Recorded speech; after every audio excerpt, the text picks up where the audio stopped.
When my son-in-law slammed his hand on the Thanksgiving table and said, "This house is ours now," I just sipped my wine, stayed silent, even though every fiber of me wanted to yell. By the next morning, I had already set something in motion they couldn't imagine. And that was only the beginning of what was coming. Justice had to be served, and you won't believe what happened next. Stay with me, and subscribe if you love shocking true stories. I live in a quiet suburban neighborhood in Naperville, Illinois, in a modest 2-story house that I've called home for the past 25 years. My name is Evelyn Carter, I'm 58, recently retired from a mid-level management position at a local insurance company, and I've been living alone since my husband passed 5 years ago. Life had settled into a predictable rhythm, early morning walks along the tree-lined streets, coffee at the corner cafe, and afternoons tending to my small vegetable garden. I like my privacy, my routines, and the calm of being undisturbed. But nothing prepares you for the moment your family suddenly decides your world is theirs. My daughter, Samantha, 32, married her high school sweetheart, Jason, who's 34 and works in tech as a software engineer for a startup in Chicago.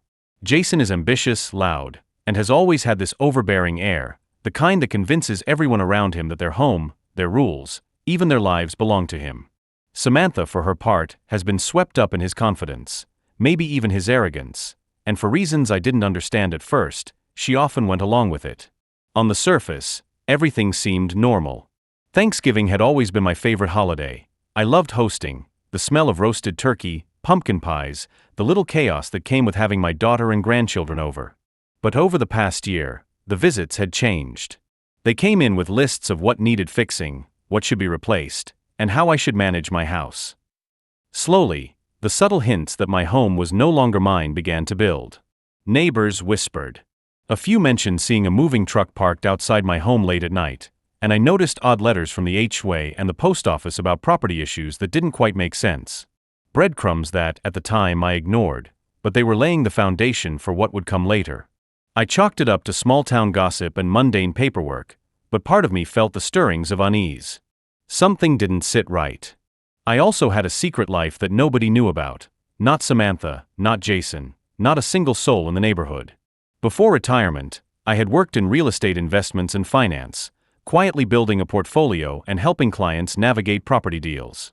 It wasn't flashy, it wasn't public. I kept it discreet, because I valued privacy and didn't need accolades. But that quiet competence, the knowledge of mortgages, trusts, and property law, would prove essential soon, though I had no idea how soon it would come into play. The tension had been building slowly, the subtle shifts in body language, the casual comments that hinted at entitlement. And yet, despite the small alarms, I went along with their visits, smiled, served dinner, and kept my thoughts private. After all, they were family, weren't they? But that Thanksgiving, as Jason leaned over the table, voice loud enough for the entire family to hear, declaring the house theirs, I realized that the rules had changed. The calm facade I had maintained for years was about to be tested in ways I never could have imagined. And the quiet breadcrumbs I had noticed, the HOA warnings, the strange letters, even the odd black SUV I saw parked outside one morning, were all about to converge. Little did they know, my silence wasn't weakness. It was preparation.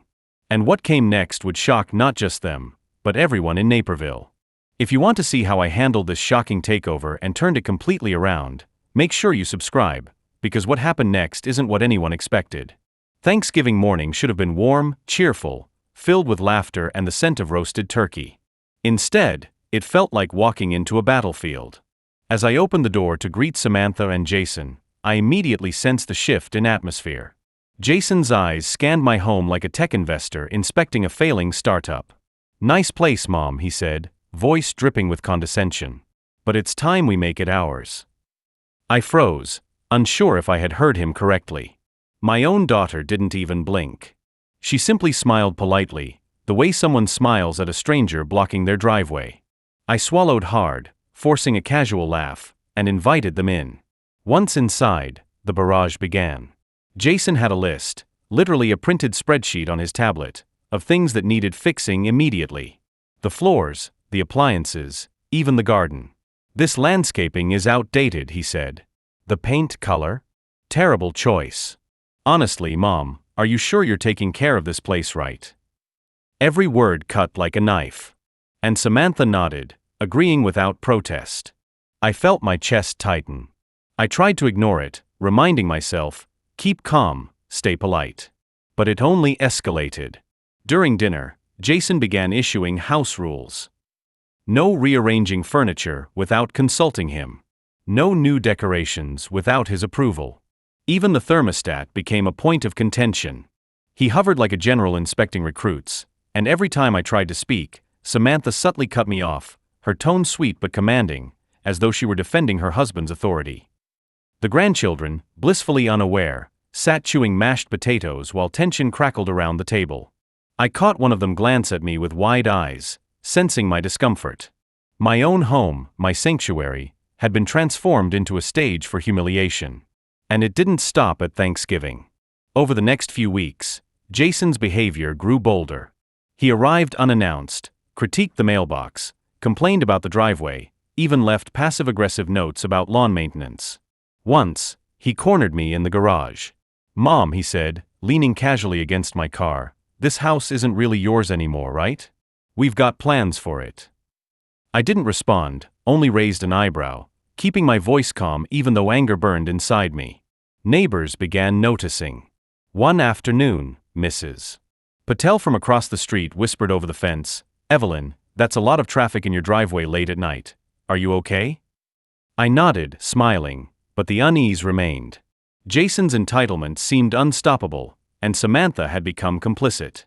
My home, once a place of comfort and pride, had become a stage for their arrogance. Even small, everyday moments became battles.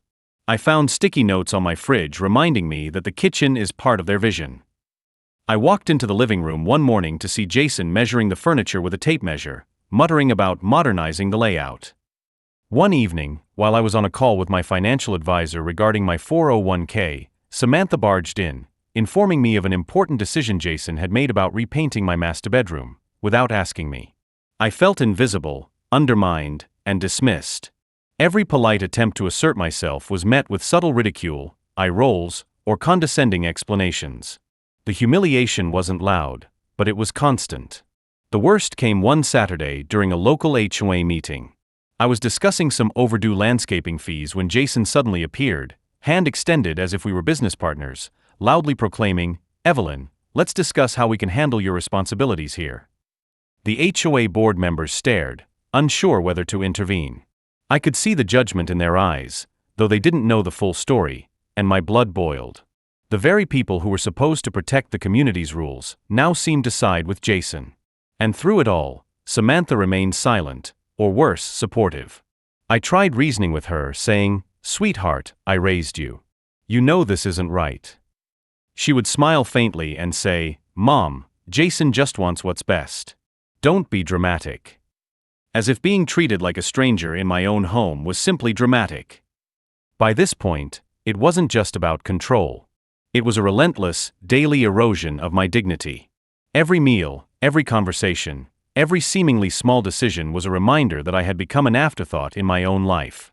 Their sense of entitlement, their casual arrogance, and Samantha's complicity created a perfect storm. And yet, beneath the frustration and humiliation, a quiet determination started to stir. The breadcrumbs I'd noticed, the HOA letters, the odd mail, the black SUV parked outside, weren't coincidences. They were signals that things were about to change. I didn't know how, not yet. But I felt the first flicker of a plan forming. A calm, deliberate strategy that Jason and Samantha could never anticipate. Little did they know, the quiet woman they were dismissing had resources, knowledge, and patience far beyond what they imagined. And the day of reckoning was approaching. If you think this sounds shocking, wait until you see the first twist, because someone from the past is about to notice what's really going on. Subscribe now, and stay tuned for how the first domino falls. It was a gray Wednesday morning in early December when the first crack in Jason and Samantha's carefully constructed facade appeared. I was sipping my usual cup of black coffee, scrolling through emails, when I noticed a familiar name in my inbox, Harper Mills Law Firm. My heart skipped. Years ago, before life took a few unexpected turns, I had consulted them on some real estate matters, but I hadn't had contact since then. Curiosity piqued. I clicked the message. "Evelyn," the email began, "we're reaching out regarding recent activity at your property on Oakwood Drive. Please call at your earliest convenience." That was all. Short, precise, and utterly mysterious. I felt a thrill. This was the first breadcrumb. Something from the past was resurfacing, and it wasn't by accident. Later that morning, as I tidied the living room, I noticed a neighbor lingering near my driveway. Mr. Thompson, an elderly gentleman who lived 3 houses down, waved cautiously. Evelyn. I don't want to intrude, but I saw that black SUV that's been parking here almost every night. I think someone might be watching the property records. He hesitated, then added, "You always kept things neat. I don't think anyone should be messing with that." My mind raced. Jason's frequent presence, his sudden authority, the HOA complaints, everything connected. He was trying to assert control, but he had underestimated one thing: I never let anything slip past me. Not back then, not now. A few hours later, I went out to check the mailbox. There, tucked behind a stack of advertisements, was an official-looking envelope from the county courthouse. I flipped it open, heart thudding. Inside was a notification. Jason had attempted to file a claim asserting certain rights over my property, but there was a procedural error. The court had returned the filing. In bold letters, stamped in red, "Filing incomplete. Owner notified." I couldn't help but smirk. He had tried, and he had failed. For the first time, I felt a sense of satisfaction, a tiny but powerful victory. This wasn't the end, far from it, but it was the first sign that their hubris could be challenged. That evening, Samantha stopped by under the pretense of dropping off holiday decorations. I greeted her politely, masking my excitement. As she placed a rather tacky garland over the fireplace, she mentioned casually, "Jason says you're hard to impress, Mom." I can see why. I smiled faintly. "Is that so?" I said, hiding the growing plan in my mind. Then came the subtle twist. As she turned to leave, she dropped a small green scarf I had given her years ago during her college graduation. I caught it instinctively. A simple gesture, but it triggered a memory. The scarf had been special, gifted with love and pride. And more importantly, it reminded me that the right leverage at the right time could change everything. This small object, insignificant to her, would soon become a key piece in the plan I was quietly assembling. In the coming days, I began paying closer attention to details. Jason had left his tablet unattended once while charging. On the screen, a document titled Oakwood Drive Master Plan. I peeked discreetly. The plan was audacious, almost reckless, detailing renovations, zoning ideas, and a financial estimate that included my own 401k contributions as support. My blood boiled, but now it also steeled my resolve. I realized that Jason's confidence was built on assumptions, that I was powerless, unaware, and disengaged. That assumption was about to be his undoing. I started making subtle phone calls, checking property records, speaking to HOA members under casual pretenses. Each step was deliberate, strategic, and invisible to him. By the end of that week, a small but crucial realization had settled in. Someone from my past, my old legal contacts, the meticulous records I'd kept, even my forgotten financial strategies, was about to tip the scales. Jason had overreached, and he didn't even know it. Mini cliffhanger, the stage was set. The quiet woman Jason thought he controlled had quietly gathered all the pieces. And one of those pieces, a long-forgotten legal contact, was about to notice something that would change everything. You won't believe who would walk through my door next, but it's coming in the next chapter. Stay tuned, and make sure to subscribe if you want to see how the first domino falls. Samantha's dropped scarf sat on my kitchen counter like a quiet spark. I traced its green threads with my fingers, memories flooding back. I realized that to truly understand the game Jason and Samantha were trying to play, I had to remember who I once was, and who I still could be. Years ago, I wasn't the quiet, unassuming neighbor they saw now. I was Evelyn Marshall, a name that carried weight in Boston's real estate circles.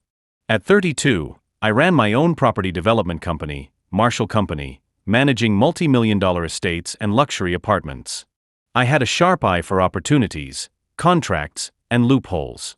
Friends called me ruthless, but I preferred strategic. My reputation wasn't built on aggression, it was built on intelligence, timing, and foresight. Back then, I had been a widow, raising my daughter Emily alone. I juggled board meetings and late-night client calls while making sure Emily had the life she deserved. My apartment in Back Bay overlooked the Charles River, but the real view was of the contracts, financial statements, and 401k allocations I managed with precision. I wasn't just surviving, I was thriving. But life has a way of teaching lessons through betrayal. One morning, a trusted business partner, someone I had known since law school, swindled me in a deal worth over $2 million. They used my own accounting files, doctored paperwork, and clever misdirection. I walked into their office, expecting to finalize a high-rise acquisition, and instead, I found the deal transferred under their name. I had lost that fight legally, not because I lacked the resources, but because I hadn't anticipated betrayal from someone so close. It crushed me. I withdrew.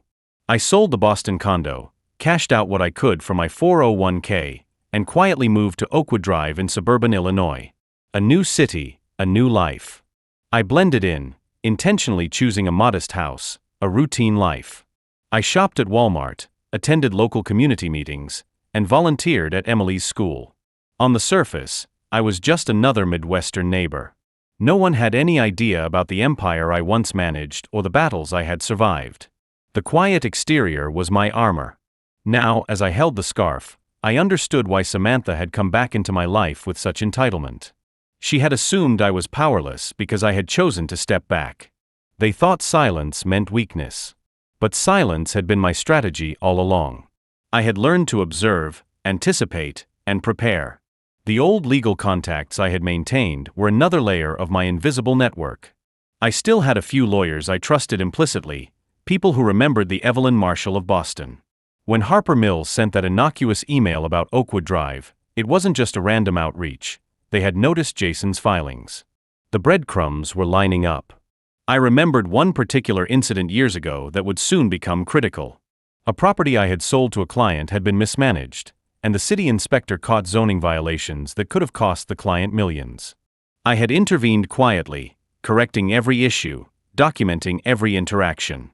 Those records were still in the hands of my old attorney, tucked away in a secure vault. Most people wouldn't know these documents existed, but I did. And soon, they would speak louder than any argument Jason could make. As I sipped my coffee, I thought back to Emily's wedding last summer. Jason had been charming, polite, almost too polite. But I had noticed subtle manipulations, the way he took charge of seating arrangements, how he subtly humiliated vendors who didn't meet his expectations, and how Samantha flaunted a borrowed sense of authority. They were a team, smart, arrogant, and dangerously presumptuous, but they underestimated one factor, my memory. I remembered everything, the arrogance, the missteps, the tiniest oversight. A key moment came to mind, the night Jason had shown me the house plans. He boasted about the renovations, the projected property value, and even mentioned leveraging my 401k as collateral. I had nodded silently, letting him talk, letting him believe he was in control. Every word he spoke was recorded in my mind as carefully as I once recorded corporate contracts. That arrogance would soon be his undoing. I started reviewing old files, emails, contracts, bank statements, and property deeds. One in particular caught my eye, a transfer of ownership clause in the original Oakwood Drive deed, drafted back when I bought the house. I had included a subtle stipulation, almost invisible, that granted me legal recourse if someone tried to claim authority without my consent. I had forgotten about it in the bustle of daily life, but now, it was golden. The realization hit me, all those years of humility and quiet living had prepared me for this moment. Jason and Samantha's entitlement, their lack of foresight, and their assumption of my weakness were exactly the miscalculations I had been waiting for. They didn't see me. But I saw them, and I was ready. Later that night, I called Harper Mills. I didn't mention the court notice, the emails, or even Jason's attempted filings. I simply said, "I need your assistance. It's urgent." The voice on the other end immediately recognized me, not Evelyn the quiet neighbor, but Evelyn Marshall, the strategist, the woman who had handled multi-million-dollar deals and navigated corporate betrayals. The lawyer's tone shifted subtly, a mix of respect and anticipation. "We'll need all documents regarding Oakwood Drive. Any recent disputes, communications, and HOA complaints. Are you prepared to act immediately?" "Yes," I replied, my voice calm, controlled. "It's time to correct a few assumptions." As I hung up, I glanced at the green scarf again. That small token, a gift from years ago, had reminded me who I was and what I was capable of. My past wasn't just history, it was ammunition. And now, armed with strategy, records, and a deep understanding of my adversaries, I felt a surge of empowerment unlike anything I had experienced since the Boston days. The stage was set. Jason thought he had the house, the control, the upper hand. But he had forgotten one critical lesson: never underestimate someone who has learned from betrayal, who has mastered patience, and who has kept every tool, record, and contingency hidden, quietly, invisibly, like a predator waiting for the perfect moment. And that perfect moment was coming. Mini cliffhanger, the pieces were all in place, and the first move of my comeback was only hours away. When Harper Mills walked through my door, Jason would finally realize that the quiet woman he had mocked for weeks was anything but powerless. The morning sun slanted through the blinds, casting long stripes across my Oakwood Drive living room. I was calm, sipping black coffee, reviewing the files Harper Mills had brought over. The first of the dominoes was ready to fall. Jason and Samantha thought they had already won. They had no idea that every action they took, every boast, every entitlement-driven move, had been meticulously documented, captured in emails, HOA complaints, old deeds, and even witness statements from the neighborhood.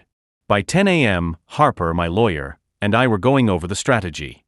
The key here, he said, pointing to the deed clause, is that no one can claim authority over Oakwood Drive without explicit consent from the owner on record. Jason has been filing documents, trying to assert control, but legally, he's done nothing.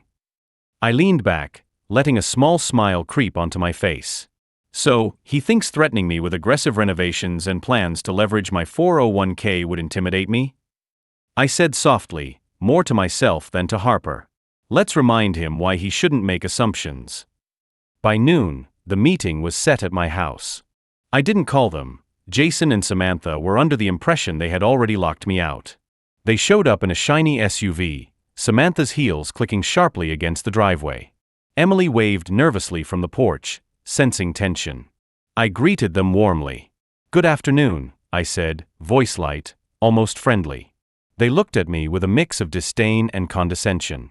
"We thought you weren't coming," Jason said, smirking. "Thought you could just take over?" I replied calmly. "Come in. Let's discuss." Inside, I offered coffee, a gesture that seemed to annoy them, but Harper had discreetly placed folders on the dining table, each labeled with the type of evidence they'd find most threatening. I knew Jason would notice. He always scanned the room for leverage, only this time, the leverage was mine. Jason started, his tone patronizing. "Look, Evelyn, it's clear you don't understand how these filings work. Oakwood Drive is essentially yours." I interrupted, smiling. "Funny, that's exactly what you thought yesterday. But technically, it's not." I tapped the folder with the deed clause. "You're assuming control based on nothing but your arrogance." Samantha's jaw tightened. "We have a right, our lawyer says," Harper cut in smoothly, voice firm. "Actually, the clause clearly states that any unauthorized claims to the property are void. Furthermore, the HOA and county records indicate no legal transfer has occurred. The property remains under Ms. Marshall's ownership. Any further action without her consent may constitute fraud and could carry serious civil and criminal penalties." Jason's smirk faltered slightly. He glanced at Samantha, who was fuming, trying to salvage some semblance of authority. But they were cornered. Harper handed me one of the folders, and I opened it slowly, pulling out emails and screenshots. "Do you recognize these?" I asked. Jason froze. Every message he had sent, every boast about taking control, every attempt to undermine me was documented. He tried to snatch the folder, but Harper blocked him. Samantha muttered something about legal technicalities, but even she could see the evidence was irrefutable. I stood and walked around the table, making deliberate eye contact. "You two underestimated me. You assumed silence was weakness, that a quiet life meant I had no resources, no connections, no strategy. But I've been watching, planning, and preparing. Every arrogant move you made, I recorded. Every insult, every assumption, it's all here." I gestured to the folders. Jason's face turned pale. "Wait, you had all this?" His voice cracked. He had never imagined that the unassuming neighbor could be a strategist of this caliber. I nodded. And it's only the beginning. Harper will be filing official notices today to ensure the HOA and county recognize that any attempt to claim the property without my consent is illegal. That includes your so-called renovations and your threats about my 401k. You've been warned. Samantha stammered, We didn't realize. You didn't assume I'd act, I said sharply. That was your mistake. Then came the mini cliffhanger I had planted earlier. Harper pulled out a final document, sealed and certified, Jason's previous attempt to use my daughter Emily's name as co-owner. Not only is this fraudulent, Harper said, but it also exposes you to potential prosecution. The falsified signature is a serious offense. Jason's mouth opened, but no words came out. He looked around desperately, hoping for sympathy from Emily. Emily's expression was firm, almost proud. Mom's right, she said quietly. I won't let you take what isn't yours. The room was electric with tension. Jason and Samantha had been so confident, so smug. And now? They were exposed, humiliated in front of the person they thought they could control. I let it simmer for a moment, enjoying the shift. The power dynamics had completely inverted. You thought this house was yours, I said, voice steady, controlled. But entitlement doesn't equal ownership. I don't need to threaten, I don't need to argue, I just need to enforce the law. And the law is very clear. Samantha's shoulders slumped. Jason's hands shook slightly. They realized that arrogance and manipulation could not overcome preparation, evidence, and strategy. I leaned in slightly, dropping my final line like a hammer. And remember, the next move you make could be the one that lands you in court. They exchanged a look, defeated, humiliated. The confidence they had brought here, the superiority complex, was shattered. They had misread silence as submission, ignorance as weakness. They hadn't accounted for experience, for foresight, for intelligence disguised as ordinary life. As they left, whispering apologies and excuses, I closed the door and exhaled. The shift wasn't just legal, it was emotional. I had reclaimed authority, asserted my intelligence, and reminded them of the consequences of underestimating someone. Oakwood Drive wasn't just a house anymore, it was a symbol of regained control, strategy, and empowerment. And in that moment, I realized, revenge wasn't about rage. It was about patience, observation, and timing. I had turned every slight, every insult, every underestimation into my weapon. And it had worked perfectly. Mini cliffhanger for next segment. Jason and Samantha had been publicly humiliated, but what would be the final closure? The payoff, the justice they could no longer avoid, was yet to come. The days that followed were a whirlwind. Jason and Samantha retreated into a frenzy of phone calls, trying to salvage their credibility. But the HOA, the county office, and even a few nosy neighbors who had witnessed the escalating tension were now firmly on my side. Every attempt to manipulate or intimidate me had backfired spectacularly, leaving them exposed. I spent the mornings reviewing the legal notices Harper had filed. Every email, deed, and recorded conversation formed an airtight case. The fraudulent claim Samantha had attempted to place using Emily's name? That alone could land her in serious legal trouble. And Jason's repeated threats about my finances, documented, time-stamped, and backed by witnesses, turned out to be his undoing. By midweek, Harper arranged for a formal HOA hearing. I arrived early, taking my usual seat near the front. Jason and Samantha strutted in late, expecting to command the room, only to be met with whispers from the neighbors and HOA board members who had grown skeptical of their story. The tension was palpable, a slow-burning fire of justice ready to erupt. When the meeting began, Harper laid out every violation, every attempt to seize control without legal right. The Marshall residence is legally owned by Ms. Evelyn Marshall, he stated clearly. Any unauthorized actions taken by Mr. Jason Thompson or Ms. Samantha Thompson regarding the property are invalid and subject to penalties. He passed around copies of the documentation. I noticed Jason's face blanching as he scanned the room, realizing that the weight of truth was on my side. Then came the real emotional payoff. One by one, the neighbors shared incidents, small annoyances Jason and Samantha had caused, from attempting to block my driveway to making threats about future improvements that weren't theirs to authorize. Each story was like a nail in the coffin of their arrogance. The board members nodded, taking notes, and occasionally exchanging glances that clearly said, enough is enough. When the HMA president finally spoke, it was like a gavel striking judgment. The Marshall property is under full legal ownership of Ms. Evelyn Marshall. All claims, threats, or attempts to assert control by the Thompsons are null and void. Furthermore, any further harassment may result in civil and criminal action.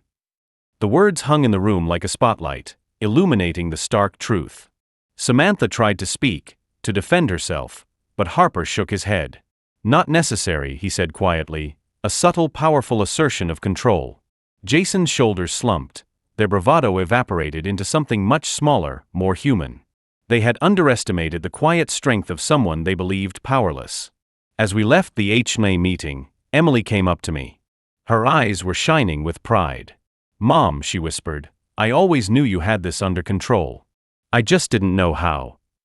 I smiled, placing a hand on her shoulder. "You see, sometimes silence is strategy.